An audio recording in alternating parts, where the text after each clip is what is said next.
That steps for losers, man. I don't get involved in that stuff, but. Angel Rashad Milligan rolling out. That's a good question. Brandon, We can't ask Rashad questions. Hey, Next Rashad. thing next. There's some apparent drama between DuB and McQueen wanting to live in the DDG content house.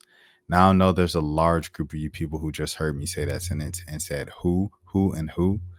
I'll break it down for you. Unless you don't want to watch this. If you don't want to watch it, that's cool too. This is for the people who know. If you know, you know. All right, cool. I'll break it down after I watch the video. But just based off of how DuB has been moving, I have a good kind of, you know what I'm saying, feeling on how this is going to go. fuck no. All right, bro. Shit, hell no. Y'all know the type of McQueen. Y'all know the type of content McQueen make now. He make downgrading women content. You remember how Andrew Tate used to do? He used to like dog women out, and then like Sneeko was kind of doing it for a little minute. That's like he make fresh and fit content, dissing women. Why would I trick on a woman when she hasn't did anything for me? Women are supposed. Shut the fuck up. First of all, fuck no. The second thing that we want to say is that I want to say about this content house is a lot of niggas are saying that this is my brother's content house. No. When we get this house, fuck no. Oh, man. I ain't gonna lie. Who made DuB the enforcer? This dude talking crazy about everybody. Not gonna lie, Moo. He need to tell DuB to chill. He didn't have to say all that. He could have just ignored it. Now I see why people in this com are saying DuB is brand risk. Do you see A&P acting like this? FaZe, Clover House, and I want to say top 3. DuB been ruining it before it starts. He said, LOL, man, shut your up. Because clearly that everything needs a response. All right.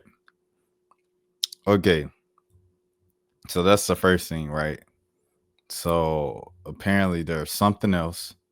So this is next. And then I'll get my thoughts at the end. LOL, man, help your sister out. Get her. Oh, bro, what? He said that. DuB. No. DuB. LOL, both of y'all poor. My sister wouldn't.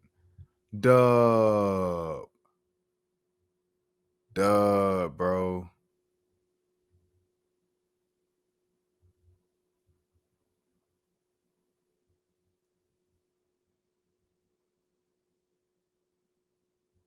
DuB.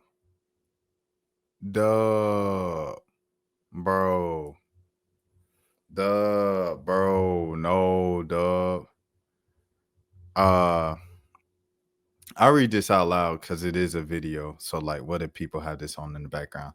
He said, LOL, man, help your sister out. He talking about McQueen's sister. He said, get her fat behind in the gym.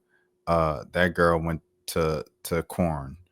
And then he said, LOL, both of y'all poor. My sister would never. And he said, you was begging to be in my group. Pull up your sister's explicit tape. LOL, that did nothing. LOL, man, help your sister. You dog women, but your sister in adult content. She made $600 to, you know what I'm saying, do the deed. That's what he said. Your sister made $600 to take it. Both of y'all peasants. LOL, and your mama and your daddy still working. And your sister do adult films. It's over. LOL. LOL, you look so sick. That's crazy. Your mama's still working and you work every day, clown. Who would listen to you?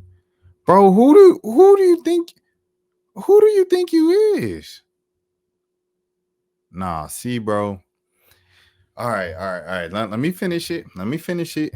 Apparently McQueen responded, and then we're gonna get to who these people are if you don't know. Situation. All I got to say to conclude that, man, is I got nothing but love for Daryl.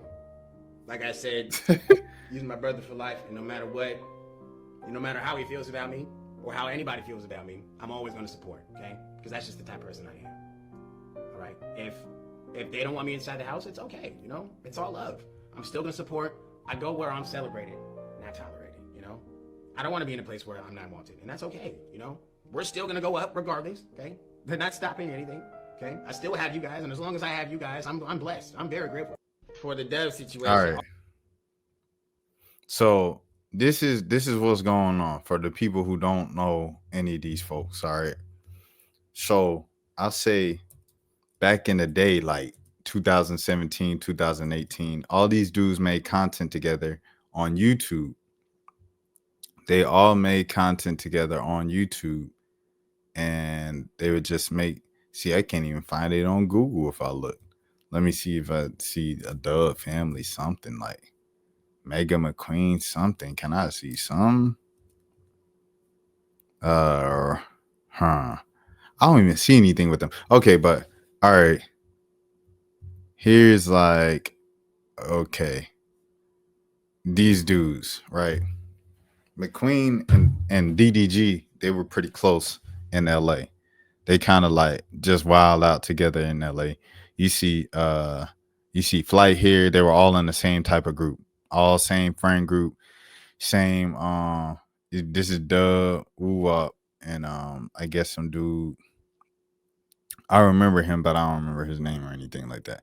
Okay, here's a great photo. Great photo to tell you who these guys are. So all these dudes used to hang out in LA. At this time, McQueen was the only one from LA. Everybody else moved to LA. These three moved from Georgia, led by Pootie, Gwinnett County to be specific. This is Chart. This is Ty the Guy. This is DDG. DDG just moved from Michigan. DDG was going to LA all the time, and then he just decided to drop out and move to LA full time because he was making so much money doing YouTube. He was making more money than his teachers in a month, his professors in a month at Central Michigan.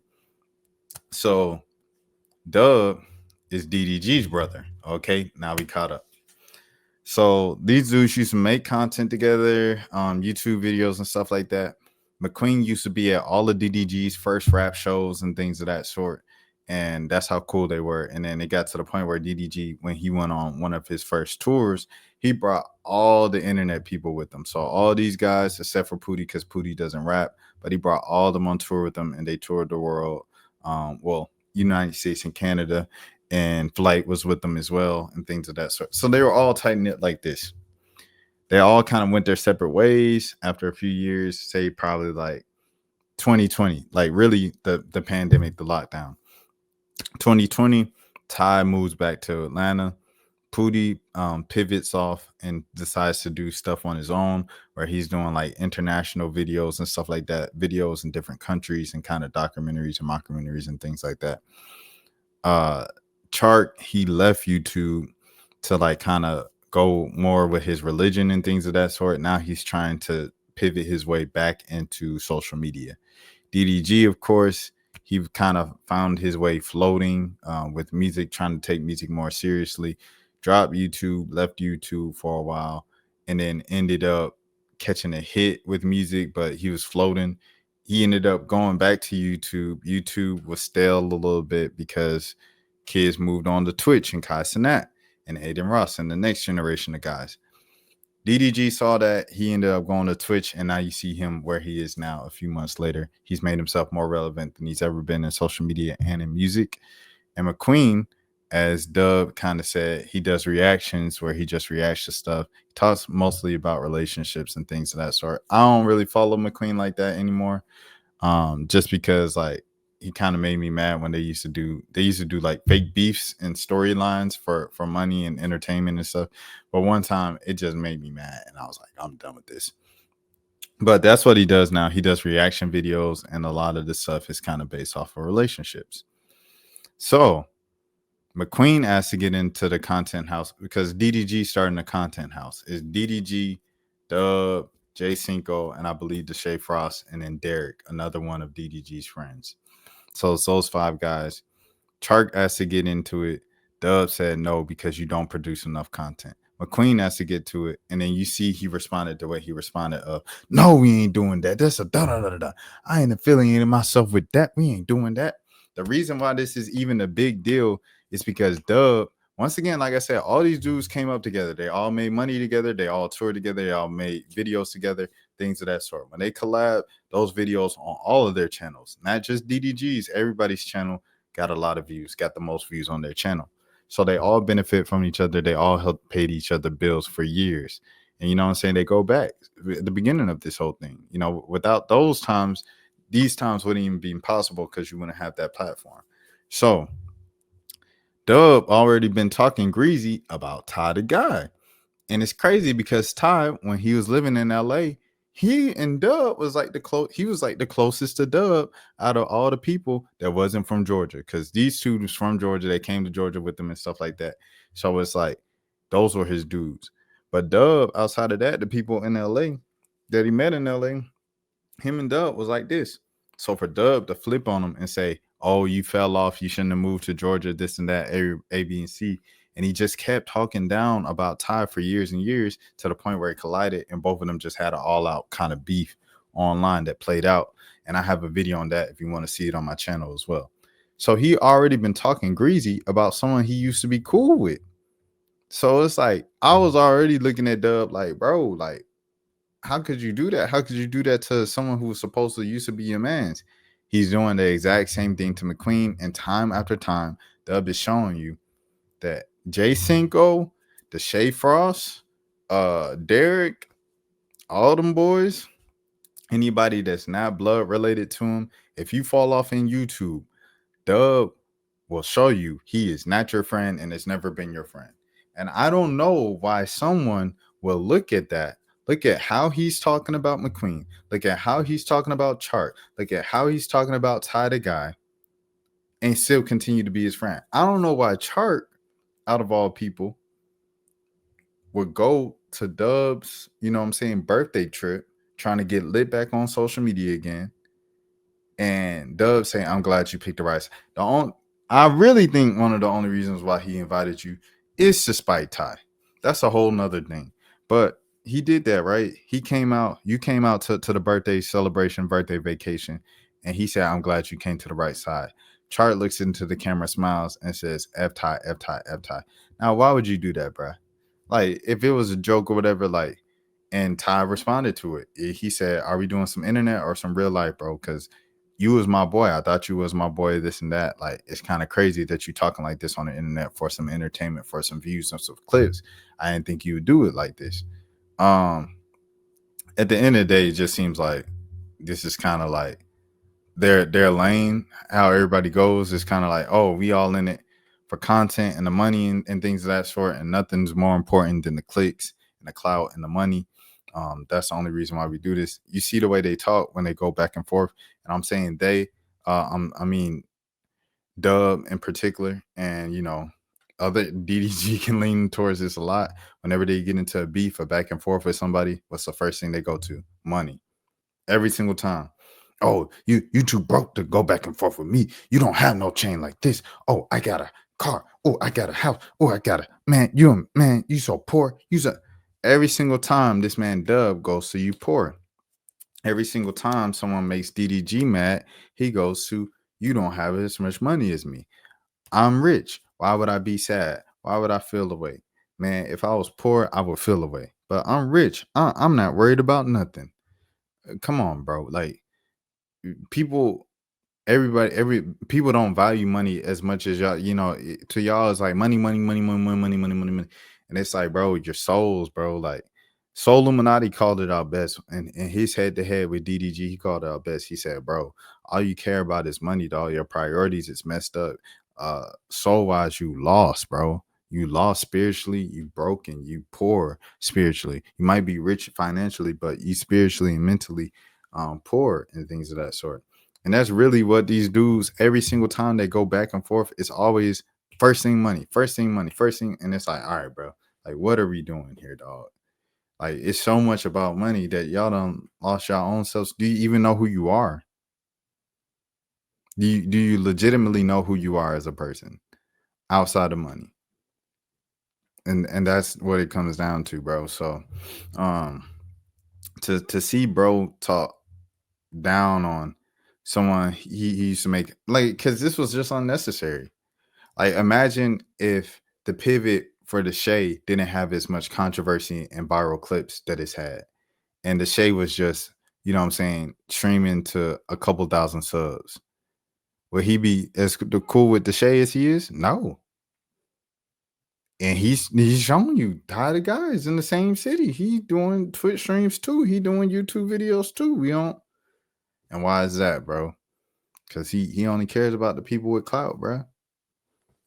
It just is what it is. He shows you time after time again. And that's not a homie. That's just a fake person. And if the industry fake, then the industry is fake. They only care about the money. That is what it is. And it's like what I said, right? With men, it's like you get mad. You date a girl you see on Instagram, her whole feed and grid is her with fancy purses, her taking fancy trips, her in fancy outfits, her like nails their hair done, a luxurious lifestyle. Like she literally markets luxury on her Instagram grid. You think she looks good. You slide in her DMs. She gives you a chance. Y'all go on dates. Y'all start talking. And you starting to really feel her. And then after a while, you realize she don't like you. And then you break up. And then you go on a rant about how only women care about money. Well, duh. The woman that you went after on an Instagram feed that was nothing but advertising a luxury lifestyle is all about money. And so, like, it's the same thing with a lot of influencers, bro. It's like influencers flexing this and that and that, and the income and how much they made on Kick and how much they make on YouTube and how much they make on social media and how you can't even stand in the same room with them and you poor and you this and you that. Guess what's going to happen if y'all ever fell out and you wasn't making as much money and you wasn't as beneficial to them making money and everything like that as you were before? They're going to call you poor and broke and everything else that they was calling people before y'all became friends. So watch the people you keep in your circle. Watch the people you keep around you, because this is crazy, bro. This is crazy. He done did this to 2-3 people in his own group, including someone he just took on his birthday trip. He just took Chark on his birthday trip about a month ago. And then it's, Chark, you can't be in the content house because you really got to work, bro. You really got to. Bro, who made you the dean of the content house? And then he said at the end of this clip, it's not the DDG house. Everybody keeps saying it's the DDG house. Who got the most money in the house? It's the DDG house, bro. It was just like when A&P first started. I ain't gonna lie, like, I know a lot of people said Davis used to be the biggest in A&P, but my first introduction to A&P and my first kind of like impression of A&P was that it was Agents Group. Like, it was this kid with that always wearing the snapbacks with the puffy hair with the afro sticking out of it. It was his group. And because first time I even heard of them jokers was Agent was at the Hawks games, but he be sitting courtside. And he do it like 2-3 times, and I click on his page, and I'm like, "Who's this kid sitting courtside?" Said he from Toronto and stuff like that. I said, "Oh, so he lives here." And then you just see A&P everywhere, and then I just started seeing A&P. I'm like, "What is A&P?" So I look, and I'm like, "Oh, it's like it's like FaZe or a Team 10, but like just black creators. That's dope." And then I'm looking at their mansion. I'm like, "Oh, their mansion is crazy." And then I seen when Kai joined. Because I've seen Kai before, like he's kind of like how the Shay, like I've seen the Shay before he started doing YouTube and social media, because he was like legit acting as a kid. Kai, he had a legit following off of just doing skits and comedy and everything like that. So like when he joined, I was like, oh yeah, this kid is funny, because I already knew him and stuff. And then I got introduced to Phantom through watching his videos with Kay up in New York and stuff like that. I got introduced eventually to DuB, just from watching the group, and Davis and everybody else. Well, Davis, I kind of like found out about through Asian as well, because both of them dudes just used to be courtside at the Hawks games all the time. I'm like, who are these dudes? And like, why is a picture of them, with their feet on the wood, pause, having like thousands of likes? Like, who are these guys? So that's how I first heard of A&P. I say all of this to say, bro, like, no. At the beginning of the house, people are going to refer to it as the DDG house, bro, regardless of whatever name y'all try to put on it. Like, the Clover house will always be looked at as AMPG lead, bro. It'll always be looked at the house that Kai brought for all his homies. That's just what it's going to be. FaZe is always gonna be, you know what I'm saying, the FaZe dudes and then the FaZe streamers who stay in the crib. PNB and crew, because PNB is currently, or PBM is currently the biggest streamer out of that group. I mean, out of the people who stay in the house. So I mean, it just is what it is. Like AMP to a lot of people on the outside looking in, it's gonna look like Kai Snap and the crew. Just is what it is. So yes, starting off the content house, whatever y'all want to market it as, it's gonna look at people gonna look at it as DDG and the boys. It's just DDG and the Supremes. That's just how people gonna look at it, man.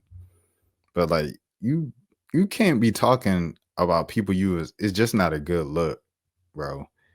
And the whole time, like I said, going back to this entire situation that's going on, playing out in the public and the legal system and stuff, like y'all just keep